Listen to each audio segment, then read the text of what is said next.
Hello दोस्तों, मैं Dinesh modern exam में आपका स्वागत करता हूं। तो दोस्तों, आज मेरा सेशन है भूगोल का। आज मैं आपको बताऊंगा भारत का भौगोलिक परिचय। मैं आज इसमें बताऊंगा कि भारत का नाम जो है कैसे पड़ा और उसका अक्षांश, देशांतर और क्षेत्रफल और किस आकार का है, किस किस देश से घिरा हुआ है। आज मैं इस क्लास में बात करूंगा। तो चलिए स्टार्ट करते हैं। स्टार्ट करने से पहले फिर बताऊं कि इसकी पश्चिमी बिंदु, पूर्वी बिंदु, उत्तरी बिंदु और दक्षिणी बिंदु को क्या कहा जाता है और इसकी पूर्व से पश्चिम लंबाई कितनी है और उत्तर से दक्षिण कितनी लंबाई है। मैं सारी चीजें इसमें बताऊंगा। और बता दूं, इसमें जो है जो पड़ोसी देश है, पड़ोसी देश का जो विशेषता जो है अगले क्लास में बताऊंगा। इसमें सिर्फ भारत से जुड़े हुए और तटीय क्षेत्र से जुड़े हुए भी सिर्फ बताऊंगा। तो चलिए स्टार्ट करते हैं। सबसे पहले बात करते हैं, ये जो है इसका नाम कैसे पड़ा। कैसे पड़ा भारत, कैसे पड़ा हिंदुस्तान, इंडिया, आर्यावर्त कैसे पड़ा। तो सबसे प्राचीन नाम इसका होता है प्राचीन नाम। यह जो है हिंद महासागर से जुड़ा हुआ है, हिंद महासागर से जुड़ा हुआ है।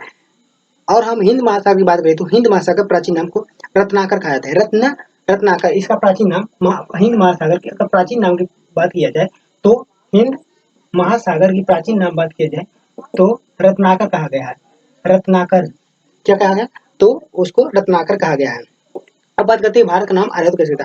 देखिए 1500 से लगभग 1500 ईसा पूर्व में आर्य आते हैं। आर्य के कारण से उसका नाम आर्यावर्त पड़ा। आर्यों के आने से ही, आर्यों के आने से, देखिए आर्यों के आने से क्या पड़ा, आर्यावर्त, आर्यावर्त पड़ा। ठीक है।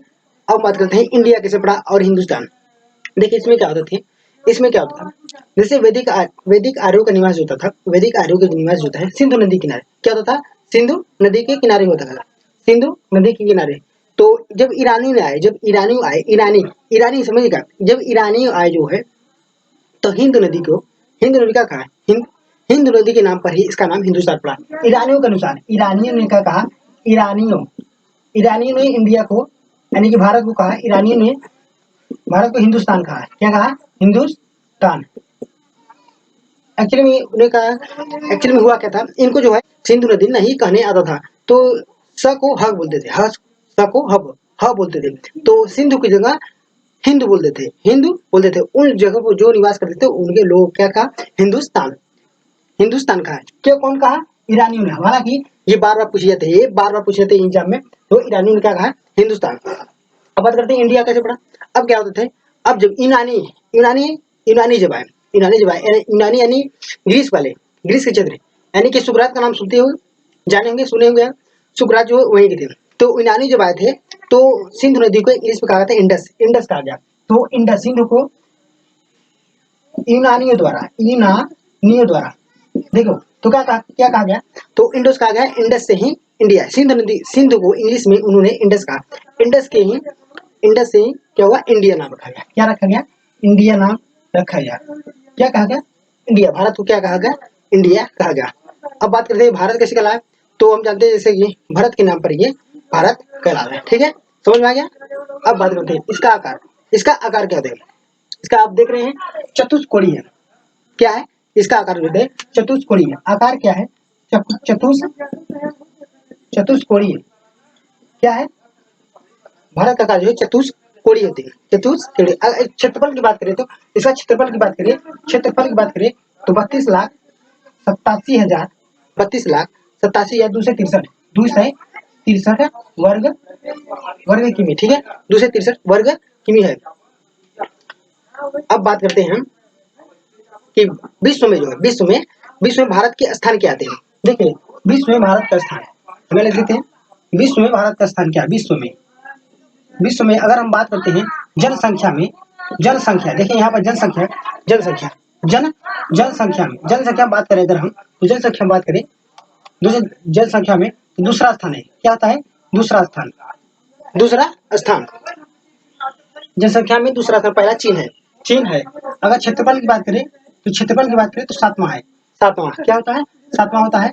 और जो है अगर भूमि की बात करें तो भूमि के बारे में 2.4 परसेंटेज है। विश्व में अगर बात करें तो जनसंख्या क्या जनसंख्या का 2011 गणना के अनुसार 17.5%। कितना है?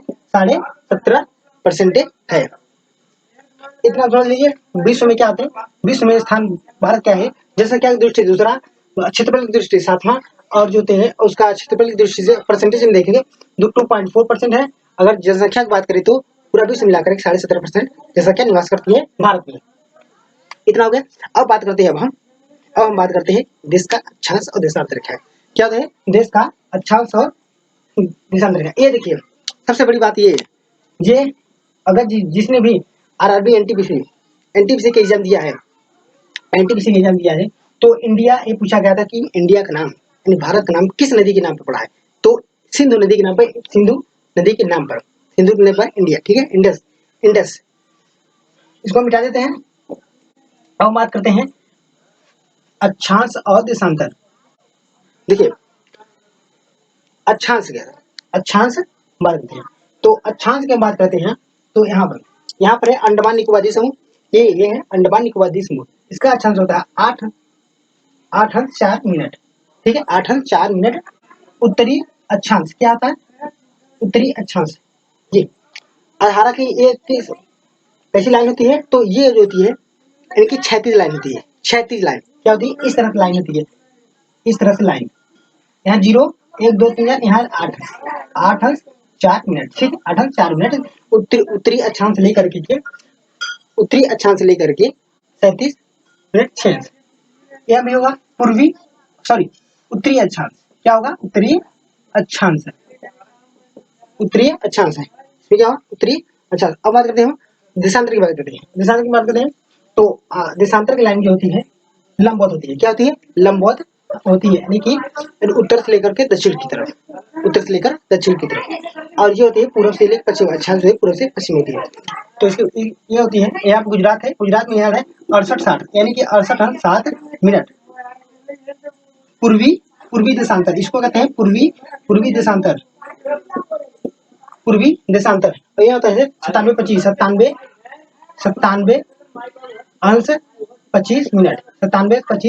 होता है, 97-25 मिनट पूर्वी देशांतर, ठीक है, पूर्वी देशांतर होता है, पूर्वी देशांतर। इधर समझ। और एक बताओ, हमारा जो है मानक समय यानी जो समय लिया जाता है वो जो होता है 82.5 अंश पूर्वी देशांतर, 82.5 अंश पूर्वी देशांतर की करता है। 82.5 अंश पूर्वी देशांतर, 82.5 अंश, 82.5 अंश क्या होते हैं? 82.5 अंश पूर्वी देशांतर मुझे लगता है ये समय मानक है भारत का। अब बात कर लेते हैं पूर्वी और पूर्व से लेकर के पश्चिम तक कितनी लंबाई है। देखिए यहाँ से लेकर गुजरात से लेकर के ये अरुणाचल प्रदेश है। ये गुजरात से लेकर के अरुणाचल प्रदेश की लंबाई पूरी है। अगर बात करते हैं तो 29-33 क्या होती है? 29-33 किमी होता है। कितना होता है? 29-33 किलोमीटर, यानी कि 2933 किलोमीटर होता है। अगर हम बात करते हैं उत्तर से लेकर के दक्षिण तक, तो उत्तर से लेकर दक्षिण तक की इसकी लंबाई जो होती है 32-14 किमी होता है। 32-14 किमी होता है। कितना होता है? 32-14 किमी होता है। ठीक है, अब हम बात करते हैं कि भारत का सबसे पूर्वी बिंदु, सबसे उत्तरी बिंदु, दक्षिणी बिंदु और दक्षिणी बिंदु, ठीक है। अब बात करते हैं, देखिए इस बिंदु को क्या कहा जाता है? इस बिंदु को कहा जाता है इंद्रियाकाल। इंदिराकाल कहा जाता है। क्या कहा जाता है? तो इस बिंदु को इंदिराकाल कहा जाता है। इस बिंदु को कहा जाता है कन्याकुमारी। हम जानते हैं कन्याकुमारी, ठीक है, इस बिंदु को कन्याकुमारी कहा जाता है। और इस बिंदु को यहाँ पर अंडमान निकोबार द्वीप समूह का बिंदु कहा जाता है इंदिरा पॉइंट। क्या है? इसका 3 नाम है। देखिए इसका 3 नाम है, इंदिरा पॉइंट होता है, इंदिरा पॉइंट, पिगमेलियन, देखिए पिगमेलियन और था पार्सन। क्या था? पार्सन पॉइंट, पार्सन बिंदु, यानी कि ये भारत का जो है सबसे दक्षिणी बिंदु। अगर भारत का मुख्य भूमि का पूछे तो कन्याकुमारी होगा। अगर सबसे दक्षिणी बिंदु पूछेंगे तो क्या होगा? इंदिरा पॉइंट, पिगमेलियन या फिर पार्सन बिंदु है। इतना आप समझ लिए। अगर हम बात करें सबसे पश्चिमी बिंदु की, ये होता है सबसे पश्चिमी बिंदु की बात करें तो ये है, इसका नाम है सर क्रीक। सर क्रीक, देखिए सर